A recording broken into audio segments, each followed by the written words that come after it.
The mountain did not care about the men dying inside it. Firebase Halcyon sat at 2,800 meters above sea level, wedged between two ridgelines like a splinter between knuckles. 3 days ago, it had been a functioning forward operating base, 12 men, a communications array, 2 Humvees, and enough ammunition to hold a position for a week. Now the communications array was down to 1 functioning frequency. Both Humvees were frozen in place with ice packed into their fuel lines, and the ammunition count had been reduced to something that made Staff Sergeant Dale Kowicki stop reading the inventory sheet halfway through and fold it back into his breast pocket without comment. Snow had been falling since Tuesday. Not the kind of snow that looked pretty in photographs, the kind that erased the world in horizontal sheets, the kind that found every gap in a collar, every imperfection in a seal, and pushed ice water through it until the man beneath stopped feeling his hands. The temperature at 0300 hours had dropped to -22 Celsius. By 0600 it had not improved. Kowicki stood at the observation post on the northern wall and looked down at the valley road. He could see perhaps 40 meters before the white took everything. Somewhere beyond that white were approximately 300 soldiers from the 14th Combined Assault Brigade, equipped with 40 armored vehicles and a field artillery section that had already dropped 3 rounds onto the ridge to the east, presumably as a ranging exercise, presumably as a message. The message was received. "They'll wait for full light," said Corporal Nathaniel Hess, standing beside him with a thermal scope pressed to his face. The thermal scope showed everything as green smears. "Then they'll come up the road in column. There's no other way. The flanks are sheer drop. I know what the flanks are. Just saying." Kowicki did not respond. He watched the white nothing at the end of his sight line and thought about the 9 men still alive and functional inside the wire, about the radio operator trying to raise division command on a frequency that hadn't responded in 11 hours, about the supply helicopter that had been scheduled for yesterday and had not come and would not come in this weather. He thought about the road, 40 meters wide at its narrowest point, a single lane of compressed gravel that switched back down the mountain face in 4 long curves before it reached the valley floor. There was no way to defend it. There was no way to stop 40 armored vehicles once they began moving uphill in column formation. The math was simple, and it was brutal, and Kowicki had been doing it in his head since midnight, without arriving at any answer that improved his situation. "How's the new medic?" he asked. Hess took the scope from his face. "Quiet. I know she's quiet. How is she? I mean, she's fine. She's been quiet since she arrived. Doesn't say much. Does her job." A pause. Helped Dawson with his hand after the fragment thing. Did it right. The new medic, the one who had arrived on the last resupply run 4 days ago, the one whose transfer paperwork Kowicki had never quite received in full, the one named Corporal Elaine Marsh, had said approximately 40 words since her arrival. She had treated 2 minor wounds. She had eaten her rations without complaint. She had spent a great deal of time looking at the surrounding terrain from positions that seemed, to Kowicki, less like a medic taking in the view and more like something else entirely, something he hadn't had the bandwidth to examine. "Get her some hot food if we have it," he said. "Everyone gets hot food this morning. Last of the heating tablets. I don't want people's hands shaking. Because of the attack. Because it's -22 degrees and they're human beings." Hess put the scope back to his eye. The snow kept falling. The road below stayed empty. For now, she was not particularly tall. She was not particularly large. She wore standard-issue cold weather gear and kept her hood up, and her face angled slightly downward, in the way of someone who had spent a long time practicing the art of occupying space without demanding attention from it. Corporal Elaine Marsh sat at the northeastern corner of the firebase interior, her back to a concrete block wall, a half-eaten ration pack balanced on one knee. She was eating slowly. She was also, in a way that anyone watching her closely might have found unusual, memorizing the layout of every structure within her line of sight, with the systematic patience of someone who had done this many times before and intended to use what she learned. Private First Class Gregory Sutter came and sat down nearby. He was 22 years old and had been at Halcyon for 6 weeks and believed this to be reflected in his manner. "You know they're going to come up that road tomorrow morning," he said. She looked at him without particular expression. "I know. 40 vehicles, maybe more. He stopped. We don't have enough to stop them. You're the medic." He seemed to be waiting for her to elaborate on this. She did not. She took another bite of her ration and looked past him at the northern wall, at the observation post, at the angle of the ridgeline beyond it. Her eyes moved in small, careful increments. They were gray-green and very still. "You're not scared," Sutter said. It came out uncertain, as though he wasn't sure if it was an accusation or a compliment. "I'm aware of the situation," she said. He opened his mouth, found he had nothing to add to this, and went away. Private First Class Amanda Kowalczyk, who had been sitting 3 meters away cleaning her rifle and pretending not to listen, looked up after Sutter left. "He's trying to be friendly," she offered. Marsh looked at her. "I know. You could try. A little. There'll be time for that later," Marsh said, and returned to her ration. Kowalczyk noticed, later, that she didn't finish the food. She set it aside with perhaps a third remaining and walked to the eastern edge of the firebase. She stood there for a very long time, doing nothing visible, her eyes moving along the ridgeline in the direction of the valley road. Then she turned and looked up, not at the wall, not at the observation post, at the ruined structure at the northeast corner of the firebase perimeter, a building that had been some kind of storage facility before the artillery had found it 2 winters ago. 3 walls standing, partial roof, the highest standing point on this elevation, for perhaps 2 kilometers in any direction. She looked at it the way a mathematician looks at a problem she has already solved and is now checking for errors. Then she went back inside. That evening, Kowicki gathered the 9 functional bodies in the main shelter and told them what they already knew. Enemy column observed moving into staging position, expected assault at first light, limited defensive options. He spoke without ornamentation or false comfort, because these men in Kowalczyk and Marsh deserved the undecorated truth. He told them the helicopter request had been transmitted again on the emergency frequency. He told them he had not received confirmation. He told them they were going to do their jobs regardless. "Marsh," he said, "you'll stay at the secondary aid station. If we start taking casualties—" "I understand," she said. She was sitting at the back of the room with her hands folded in her lap. "You stay inside the main structure." "Understood." He looked at her. Something in the quality of her agreement bothered him. It was too even, too settled, the agreement of someone who had already decided what they were going to do and saw no point in arguing about the preliminary instructions. But he had 9 people and 40 vehicles and -22 degrees, and he did not have the processing capacity to pursue the feeling. "Get some sleep," he said, "all of you." He was the last one to stop watching the road. Under her bunk, Corporal Elaine Marsh had a bag. It was a long bag, rigid, made of weatherized polymer with foam-padded interior divisions. The kind of bag that held optical equipment, the kind of bag that held something long and heavy and carefully balanced. She had carried it the entire way from the resupply point. She had told no one what was in it. She lay on her bunk and looked at the ceiling and listened to the snow. At 0312, the wind changed. It had been coming from the northwest all night, a consistent, punishing, lateral wind that drove snow horizontally across the face of the mountain. Then, between one moment and the next, it shifted, not by much, perhaps 15 degrees.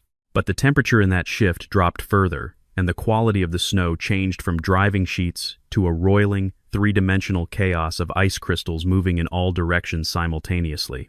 Sergeant Theodore Brennan, on watch at the North Post, pushed his face deeper into his collar and tried to get a reading on the thermal scope. The green smears that had been the valley road were now a uniform warm fog of interference.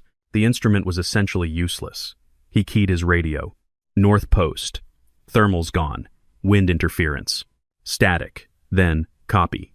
Eyes only." He took the scope from his face and looked with his naked eyes into the dark and the snow and saw nothing, because there was nothing visible to see, and knew that somewhere in that nothing, engines were warming and men were checking their weapons and checking the time and looking at maps that showed a single road going up a single mountain toward a single fire base that had no functioning air support and insufficient ammunition. At 0347, Private Kowalczyk was awake and sitting on her bunk when she noticed the bunk across from her was empty. The bag was gone. She lay back down and stared at the ceiling and thought about this for 3 minutes. Then she put her boots on and went to find Kowicki. He was already awake. He heard what she said, and his expression did not change because he was a man who had trained himself not to let his expression change when information arrived that required him to think carefully before he reacted. She went outside. "Her bunk's empty. The bag is gone." "What bag?" "She had a bag. Long, rigid case, maybe." Kowalczyk paused. "I thought it was medical equipment." Kowicki looked at her for a moment. Then he went to the window and looked out at the interior of the fire base, and then up, by some instinct he couldn't have named, at the broken structure in the northeast corner, the 3 standing walls and partial roof, the highest point. The snow was too thick to see anything. "Stay here," he said. He went out into the storm. Below in the valley, the column began to move. 43 armored vehicles, the count had been revised upward, formed into a line that stretched for nearly a kilometer behind the lead command vehicle. The road was narrow enough that they could not pass each other, could not deploy in any formation other than single file. This was the vulnerability, and the commander of the column knew it and had assigned 2 infantry companies to move along the flanks of the road as outriders to prevent ambush from the tree line. He had not considered what could not be stopped by flanking infantry. He had not considered the roof. The building had been a fuel storage facility, or so the engineering report from 3 years ago described it. Now it was 3 walls and a partial ceiling slab and a skeletal upper floor that had partially collapsed, leaving a section of exposed deck roughly 4 meters by 6, open to the sky, its surface a mixture of frozen concrete and compacted snow. Elaine Marsh had climbed it in darkness, in the storm, in -22 degrees, and she had done it without making noise and without using a light. She had done it because she had looked at this building on the first day of her arrival and measured it in the way she had been measuring things for the past 11 years. She had identified the approach, the climbing route, the stable sections of floor, the natural windbreak created by the angle of the surviving east wall. She had done the geometry range, elevation differential, atmospheric density at this altitude, temperature correction, wind variables, and she had run the numbers, and the numbers had told her what she already knew from 11 years of muscle memory and instinct, and the particular kind of mathematical patience that looked, to people who didn't understand it, like nothing at all. She lay prone on the deck. She had laid a thin rubber mat before positioning herself, not for comfort, which was irrelevant, but to prevent the cold of the concrete from conducting through her body and causing the small, uncontrollable tremors that came with sustained contact with freezing surfaces. Her pack was behind her, low, arranged to reduce her profile to a minimum. The rifle was assembled. It was a 338 caliber precision rifle with a titanium chassis and a variable magnification optic that had been custom fitted and zeroed by someone who no longer appeared in any official record. The suppressor was threaded, not clipped. She had learned the hard way that clips failed in cold weather, failed when you needed them not to fail, failed at the moment that mattered. The suppressor would reduce the muzzle report to something below the ambient wind noise at this altitude. At this range, in this weather, the sound would carry nowhere useful. On the stock, beneath the cheekpiece, was a small, engraved marking. Not a name. A symbol, a circle, with a single horizontal line through the center, like a gun sight rendered in miniature. Below it, in letters too small to read without magnification, 2 words. She did not look at them. She already knew what they said. The optic was set to maximum magnification. Through it, the valley road appeared as a long gray corridor between white walls of tree and ridge, and at the far end of that corridor, headlights, many headlights, moving slowly, deliberately, in single file. She identified the lead vehicle. Command configuration antenna array, higher profile, command vehicle markings visible through the optic as distinguishing shapes rather than specific insignia. The figure in the commander's position, standing in the open hatch, was wearing rank insignia on his shoulder boards that were visible even at this range as a pattern of contrasted color. She placed the reticle. She breathed once, slowly, through her nose. The wind was coming from the northwest at 11 kilometers per hour, with a variance of ±3, gusting every 40 to 60 seconds. She had been watching it for 20 minutes. She knew its pattern the way a musician knows a repeated melody, not the notes individually, but the shape of it, the rhythm, the moment between beats where everything paused. She waited for the pause. The pause came. The wind held its breath. Her finger applied pressure, not force. Pressure. A distinction that took years to understand and could not be explained in words, and the rifle moved and was still. The round traveled 3,218 meters. It took approximately 1.4 seconds. In that 1.4 seconds, it fell approximately 9.2 meters below the line of sight due to gravitational drop, was deflected 0.34 meters by atmospheric crosswind, and decelerated from 2,900 feet per second at the muzzle to something substantially less at impact still, at this range, more than sufficient.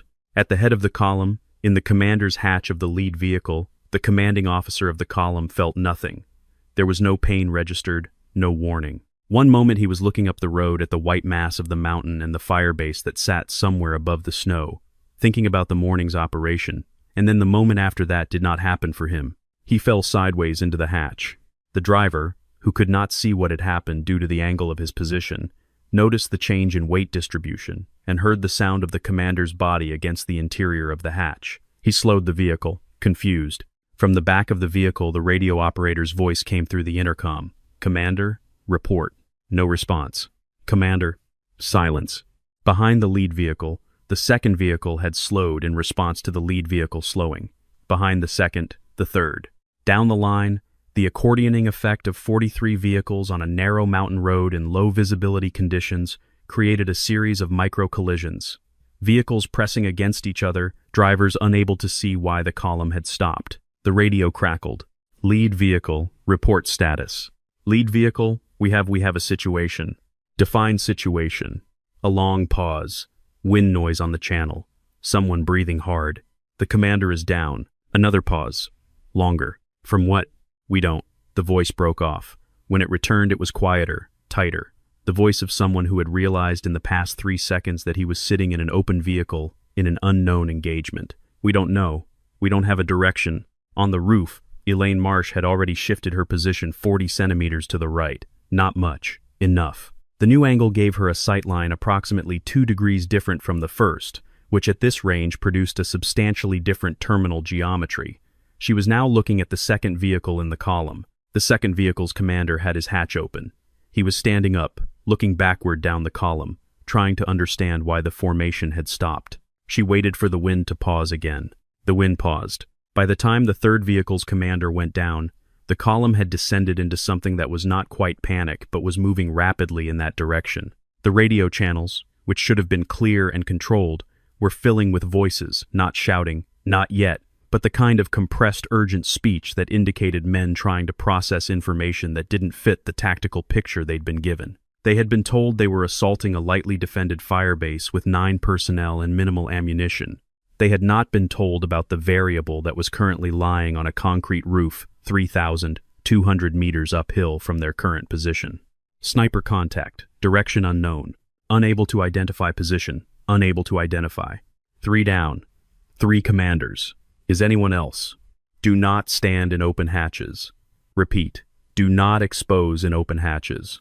The infantry outriders, moving through the tree line on either side of the road, had stopped. They were looking upward, outward, trying to find an angle, a muzzle flash, a disturbance in the snow. There was nothing to find. The suppressor had reduced the acoustic signature to below the wind noise. The distance meant that even if the round had been unsuppressed, the sound of the shot would have arrived several seconds after impact, easily mistaken for something else, impossible to direction find in the reverberant acoustic environment of a mountain valley. There was, effectively, no information. An army without information is not an army. It is a collection of men and machines sitting in the cold, waiting for something to happen to them. Inside Firebase Halcyon, Sergeant Theodore Brennan had been watching through the observation slit when the column stopped. He had watched for 30 seconds, trying to understand what he was seeing. Then he keyed his radio. North Post. Column has stopped. Repeat, column is stationary. Reason, unknown. In the main shelter, Kowicki heard this and did not understand it either. He went to the north wall observation post and looked through the slit and saw the headlights of the column, motionless, stretched down the road like a string of lights that had been switched on and then forgotten. Why have they stopped? Brennan shook his head. Kowicki looked at the road for a long moment. Then he thought about the empty bunk, the missing bag, the broken building in the northeast corner. He thought about the way Marsh had looked at the building on her first day, that specific quality of attention, the attention of someone solving a problem rather than observing a landscape. He lifted his binoculars and turned them not toward the road but toward the northeast, toward the ruins. Snow was heavy in the air. Visibility was perhaps 60 meters. He could see the 3 walls of the building. He could see, barely, the outline of the upper structure against the slightly lighter gray of the storm clouds. He could not, quite, see the roof. But he could see, barely, at the edge of the upper wall line, what might have been a shape, a horizontal line that did not correspond to any architectural feature he remembered from the building, a line that was flat and still and oriented toward the valley. He lowered the binoculars. He understood, then, what was happening on that road. In the years before the war in the mountains, the war that had no official name because the parties involved found it politically inconvenient to name it, there had been a program, Programs of this type were not unusual. Every military with serious pretensions ran programs of this type, looking for particular combinations of trait and talent that were difficult to cultivate and impossible to manufacture. The program that found Elaine Marsh found her in her 21st year, recruited her from a signals intelligence unit where she had been noted for an unusual combination of mathematical precision and what her supervising officer described, in a report that no longer officially existed, as preternatural patience, the ability to wait. Not the passive waiting of someone resigned to waiting, but the active waiting of someone who understood that timing was not incidental to accuracy but was itself a form of accuracy. She had been given a designation, not a name. Designations were more useful, more deniable, more portable. The designation, rendered in the operational reporting of 3 separate theaters over 6 years, was a symbol and 2 words, engraved small, beneath the cheek piece of every weapon she had used. Still water. In the records that still existed, the records that hadn't been classified beyond the access level of anyone who might think to look there, were references to a sniper unit operating in the Eastern Conflict Zone 4 years ago. References to confirmed engagements at ranges exceeding 2,800 meters. References to an operational record that was clean in the way that very few operational records were clean. And then, 40 months ago, a mission report with a blank outcome field. A mission into a valley in the northern range. 2 operators. A 40-hour window. 1 operator extracted. 1 unaccounted for. The report, initialed by someone senior enough to use initials instead of a full name, had been filed with a status notation that read, "Missing, presumed." The ghost was presumed dead. The ghost was not dead. She had been in a field hospital for 6 months, then a rehabilitation unit for 4 months, then a period of administrative limbo that she had used to complete a medical training qualification that she had begun before the Valley mission. The qualification had given her a new identity within the system, not a false identity, a different one, a different professional classification that put her in a different part of the database, a part that was not cross-referenced with the operational files that had been classified and sealed. She had requested a posting to a forward position. She had not explained why. Kowicki did not know any of this. He had received her transfer paperwork, which was standard except for one field that was listed as C attached and had no attachment. He had meant to follow up and had not followed up because there was no time in a firebase under siege to follow up on paperwork anomalies. He stood at the observation post with his binoculars around his neck and thought about the shape he had seen on the roof, and thought about the fact that the column on the road below had been stationary for 11 minutes and was showing no signs of moving. "Something is working," he said, and did not say it to anyone in particular. Hess looked at him. "What?" "Something is working," Kowicki said again, and went back to watching the road. They found her eventually. Not with their eyes, the distance and the weather made that impossible, but with their mathematics. Someone in the column had a functioning tactical analysis system, a field intelligence suite that could process radio intercepts, weapon reports, and impact geometry, and produce a probability cone for a firing position. 3 data points were sufficient for a rough triangulation. 5 were sufficient for something actionable.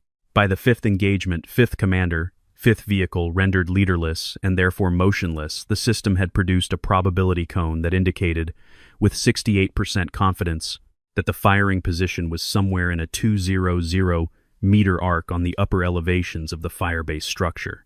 This was correct and incorrect. The position was in that arc.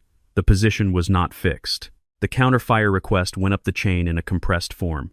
Artillery, airburst, 200-meter saturation grid, firebase upper elevation. The problem with this request was that it required an artillery piece to rotate, range, and fire on a target inside its own organic coverage zone, which had specific procedural requirements about friendly fire verification. The verification request went to the firebase, which did not respond, because the firebase's communications array was operating on the one frequency that was not on the channel they were trying to raise. There was a delay. In the delay, she moved. She had been moving between positions throughout the engagement, not randomly, but along a pre-planned route that she had walked in her mind the previous evening, using the blueprints of the building that she had found in the firebase's engineering records binder, and read by the light of a headlamp for 40 minutes before anyone else was awake. She knew which sections of the roof were structurally sound. She knew where the east wall provided a windbreak that would allow stable positioning. She knew the 2 positions that gave her sightlines to both ends of the column's current location. When the counterfire grid came in, not artillery, as it turned out, but a burst from a vehicle-mounted automatic weapons system, spraying the estimated grid in a horizontal pattern at high elevation, she was already 3 meters from where she had been.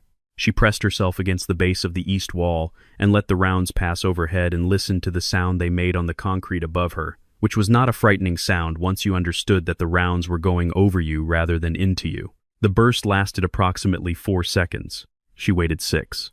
Then she moved back into position. The vehicle that had fired the burst, a support weapon vehicle, positioned on the shoulder of the road with its weapon elevated, was now exposed. The vehicle's weapon operator was standing in his position, elevation adjusted, trying to assess results. From 3,218 meters, this was a small target. The cold made everything harder. Her hands, inside 2 layers of gloves, were operating at perhaps 85% of optimal sensitivity.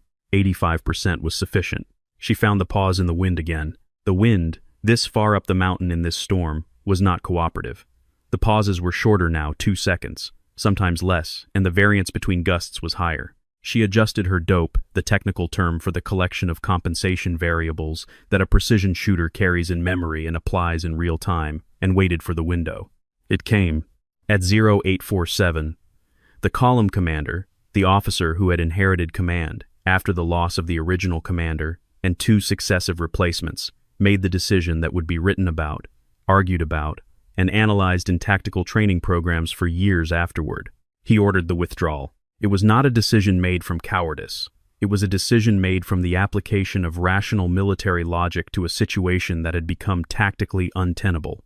The column had lost 6 commanders, 2 weapon operators, and 1 tactical vehicle in less than 90 minutes without identifying the engagement source or delivering any damage to the enemy position. The weather had grounded all air support. The road, the single road, the inescapable road, was creating a vulnerability that no armored column was designed to operate within. And somewhere on the elevations above them, something was functioning with a precision and a patience that did not correspond to any of the intelligence assessments of Firebase Halcyon's defensive capacity. The withdrawal order went out at 0847. By 0902, the rear vehicles had begun reversing. By 0918, the column was moving, slowly and carefully, back down the mountain road in reverse formation, which was awkward and slower than the advance had been. She watched them go. She did not fire at retreating personnel. This was not sentiment. It was doctrine, her doctrine, the one she had written for herself in the operational pause between her 2nd and 3rd theaters, the one that recognized that the purpose of the work was not maximum damage but maximum effect, and that the effect of a withdrawal was equivalent to, and in some respects preferable to, the effect of destruction. The column retreated. The road was empty. The snow kept falling. Below, inside the firebase, Kawicki watched through the observation slit as the last taillight disappeared down the switchback and vanished behind the curve of the ridge. He watched the empty road for a long time. Then he turned away from the slit. "North Post," he said into his radio. "Status. Column is in full withdrawal. Road is clear." He let out a long, slow breath that frosted white in the air in front of him. "Copy that," he said. At 0931, he went back outside. The snow had lightened slightly, not stopped, but reduced from the roiling chaos of the night to something more ordinary, a steady downfall that reduced visibility to perhaps 80 meters, but did not prevent him from seeing the northeast structure clearly. The 3 walls, the upper deck. He climbed to the ruins. It was not easy. The lower floor had collapsed in sections and the approach was treacherous with ice. He went carefully, methodically, the way he did everything. He reached the upper level. The roof was empty, not entirely empty. There was the impression of a body in the surface accumulation of snow, a compressed oval of denser, disturbed snow that indicated someone had lain here, prone, for an extended period. There were the faint geometries of boot prints, partially filled, leading to and from the edge of the east wall, and there were, spaced at intervals across the surface of the deck, brass cylinders. He counted them. 11. He picked one up, looked at it, set it back down precisely where he'd found it. He went to the edge and looked down at the interior of the firebase. Then he scanned the perimeter. Then the road. There was no one there. There was no sign of recent passage through the main gate or the secondary exit. There was only the snow and the silence and the 11 brass cases arranged on the abandoned roof like some kind of accounting he was only beginning to understand. In the weeks that followed after the resupply helicopter finally came, after the communications array was repaired, after the situation was deemed stable enough to send a proper relief force to Firebase Halcyon, there were questions. Kawicki answered them as accurately as he could, which was incompletely, because the most accurate answer to most of the questions was, "I don't know." He described Corporal Elaine Marsh. Medium height, gray-green eyes, quiet, transfer paperwork incomplete. He described her disappearance. He described the 11 brass cases on the roof. He described the shape he had seen through binoculars during the engagement, the horizontal line against the upper wall that had been a rifle, and a woman lying behind it in -22 degrees on a concrete deck, doing something that, by the time he understood what it was, had already saved the lives of every person inside that wire. The formal investigation produced a report. The report referenced a transfer file. The transfer file referenced an attachment. The attachment was not attached. Someone in a regional headquarters, cross-referencing the caliber of the recovered brass against known weapon systems and known operational programs, sent a query to a database that should not have existed anymore, asking about a designation. Still water. The query returned a result. The result was a file. The file was 47 pages of operational record, heavily redacted, that ended 40 months ago with a status notation that read, "Missing, presumed." Below the status notation, someone had appended a handwritten note. The handwriting was not in any personnel record. The note said only, "She will come back when she decides to come back, and not before."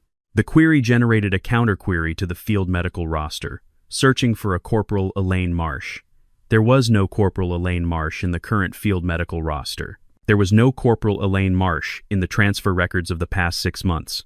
There was, in a base camp 300 kilometers south of Firebase Halcyon, a name in a recent medic deployment manifest that a careful analyst, working late, found while cross-referencing a completely unrelated administrative discrepancy. The name was different. The photograph attached to the personnel record showed a woman with gray-green eyes and a particular quality of stillness that was difficult to describe and impossible to mistake. The analyst forwarded the cross-reference to a supervisor. The supervisor marked it for action and placed it in a queue. The queue was long. Things moved slowly. In the meantime, at the base camp 300 kilometers south, the new medic on the roster sat at a table in the medical bay and cleaned instruments with the systematic patience of someone who had been doing this for years. She was quiet. She ate her meals efficiently. She spent time looking at the surrounding terrain from positions that the other medics found. Vaguely, inexplicable, standing at the perimeter, looking at the ridge lines, looking at the buildings, looking at the roads. There was a long bag in her bunk, rigid, polymer, foam-padded interior. She had told no one what was in it. Private First Class Daniel Wyrick, new to the camp from a forward rotation, sat down at the table next to her on his second day. "Heard things have been quiet here," he said. She looked at him. "Relatively," she said. "That's good. For now," she said, and went back to her work. He tried to hold the conversation for another 3 minutes, found it was not possible, and went away with the uncomfortable feeling that he had been assessed and catalogued by someone for whom he was much less significant than whatever she was actually thinking about. He was correct, in the way that people are sometimes accidentally correct. She was thinking about the ridgeline to the north and the access road and the elevation differential and the specific way the wind moved through the gap between the two peaks in the late afternoon when the temperature gradient created a thermal effect that would need to be accounted for at ranges above 2,500 meters. She was thinking about numbers. She was thinking about geometry. She was thinking about the pause between the wind and the moment. No one knew she was there. No one ever knew, not until it was already finished. Not until the empty cases were the only proof that she had been somewhere at all. Not until the questions started and the answers led to files that led to redactions that led, eventually, to the handwritten note at the bottom of the last page. She will come back when she decides to come back, and not before. She had come back. She was still here.